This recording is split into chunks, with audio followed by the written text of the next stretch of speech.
Hello everyone, my name is Grudge Queen and welcome to my speed paint video. Today I am drawing my favorite artist Tegan and Sara. I'm a little early, but July 24th is the 10-year anniversary of the release of The Con, which is my favorite Tegan and Sara album of all time. It's also around the time I discovered their music, and I've been a fan ever since.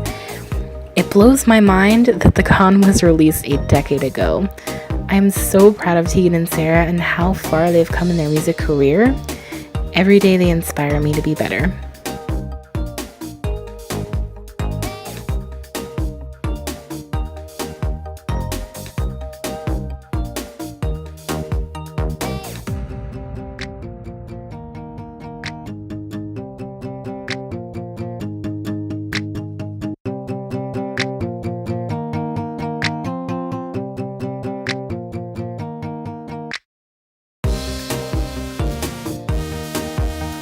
Today I'm going to talk a little bit about what Tegan and Sara mean to me and why I am such a huge fan of them.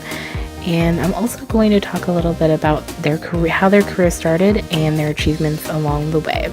So whether you're a diehard fan of Tegan and Sara or you've never heard of them, I'm going to ramble about what makes them so great.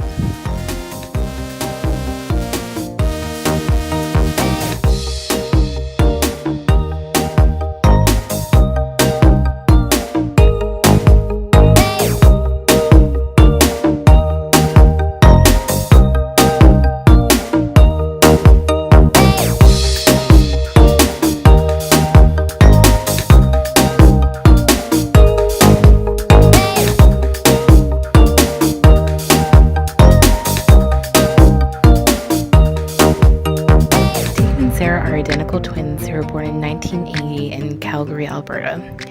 They started making music in 1997 when they were 17, and they started their first band. They were awarded studio time when they won a Battle of the Bands contest when they were still in high school. This is where the sisters recorded their first demo tapes.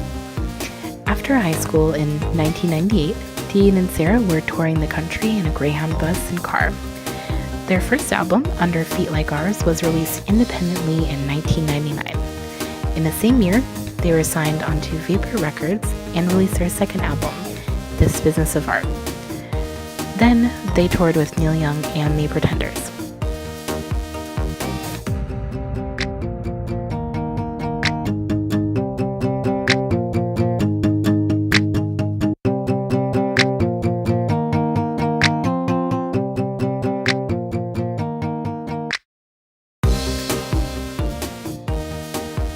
If It Was You, Tegan and Sara's third album, was released in 2002. In my opinion, this album is where their sound began to come into its own, and their two different styles evolved and became more distinct. It is crazy to think that at the age I am now, Tegan and Sara were releasing their third studio album, and had already toured with legendary artists and performed at huge music festivals. In this time period of touring, Tegan and Sara connected more with their fans and released It's Not Fun, Don't Do It, which was a hilarious chronicle of their misadventures on tour and some behind-the-scenes footage of them making their album.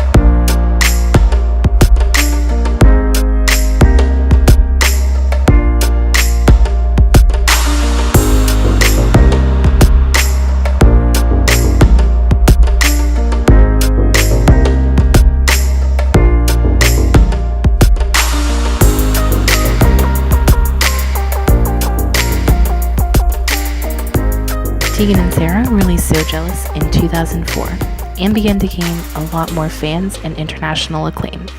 Their song Walking with a Ghost was covered by the White Stripes, and their song Where Does the Good Go was featured in Grey's Anatomy.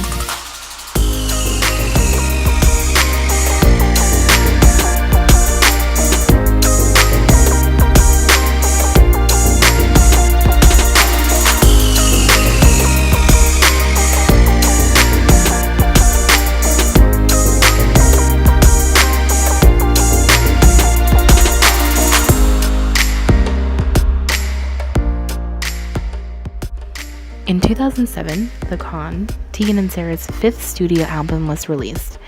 Chris Walla of Death Cab for Cutie, Matt Sharp of The Rentals and formerly Weezer, Hunter Bergen of AFI, and Khaki King all co-produced the album. After the album was released, the Con DVD was made available. Like It's Not Fun, Don't Do It, this documentary-style video collection followed Tegan and Sara and their band in the studio, and includes segments in which the sisters call friends and family on the Forest phone from a set in their basement, discuss the process of naming their record and recording their songs, and many, many, many inside jokes.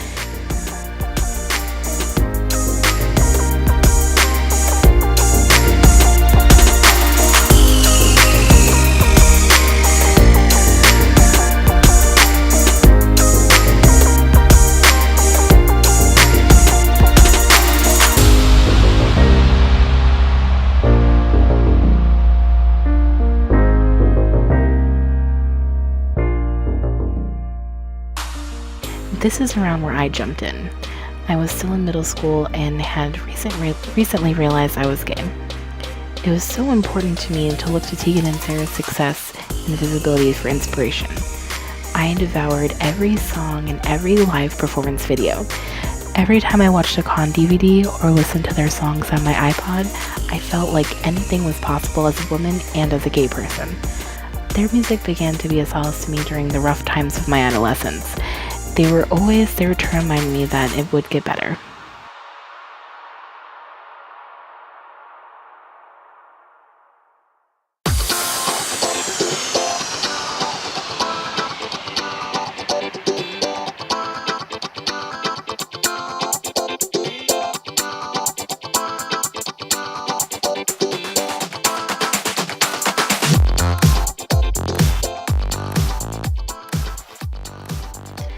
In 2009, Sainthood was released, and this is the first time I was able to pre-order a Tegan and Sara album.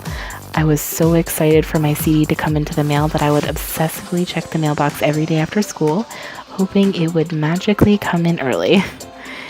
The first song, Arrow, began playing full blast over my old CD player, and I knew that I loved this album right away. The sound was different from the Con, but I loved it anyway. Early the following year, I got my first opportunity to see a live show. I was nervous and excited, not only to see my idols in person, but to be around other gay people for the first time in my life. I was a complete wreck while Steel Train and Holly Miranda played, but when Tegan and Sara came on, I forgot about being nervous and I just savored every second of their music. It sounded so amazing in person.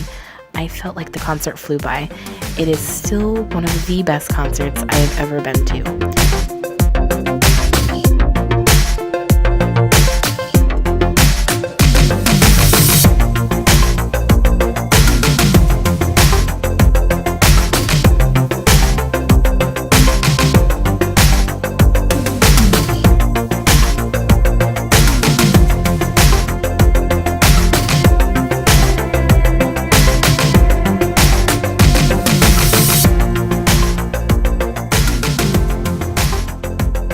I'm running out of time, so while I didn't get a chance to share everything about their career today, I just want to say thank you to Tegan and Sara for being visible, strong women, activists for LGBTQ rights, and for making music that has influenced my life for a decade. I am so proud of everything that they have accomplished. Thank you for watching my speed paint video. I hope that you enjoyed watching it while I rambled about Tegan and Sara. Check the description box below for links where you can watch some of Tegan and Sara's documentary videos here on YouTube. If you like what you saw, check out my other art videos and subscribe to my channel for new speed paint videos every Saturday. Tutorials coming soon.